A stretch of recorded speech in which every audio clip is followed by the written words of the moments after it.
What's up guys, here's Claudio from Visualmodo WordPress themes, and in today's video we're gonna learn how to remove the robots.txt file that you have on your WordPress website.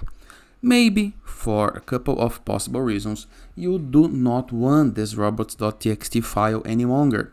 You can have it on your site. How to get rid of it for free into a simple, fast and effective method.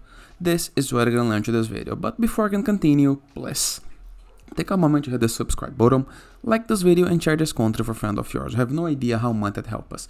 After this, review the left sidebar of menus, hover mouse over plugins and hit the submenu Add Plugin. To access this dashboard on your browser address bar, always enter with your domain plus WP admin and enter with the login credentials.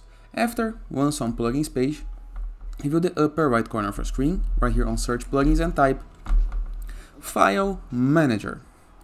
There is a couple of good plugins, okay, all up to you. I like this one, the File Manager. Click on Activate button.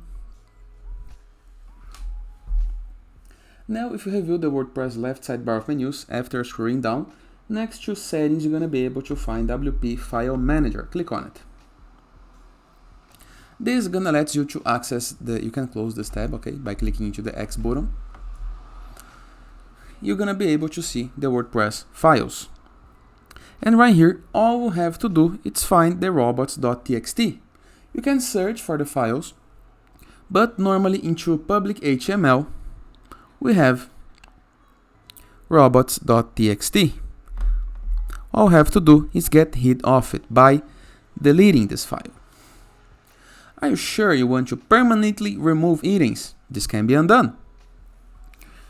File, remove it. Now review the WordPress left sidebar of menus once again. Click on plugins.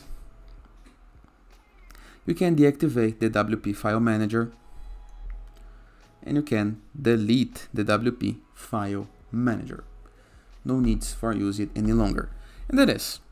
I hope you guys enjoyed this video. Feel free to use the comment section below in the case that you have any question, and I see you guys tomorrow. All the best!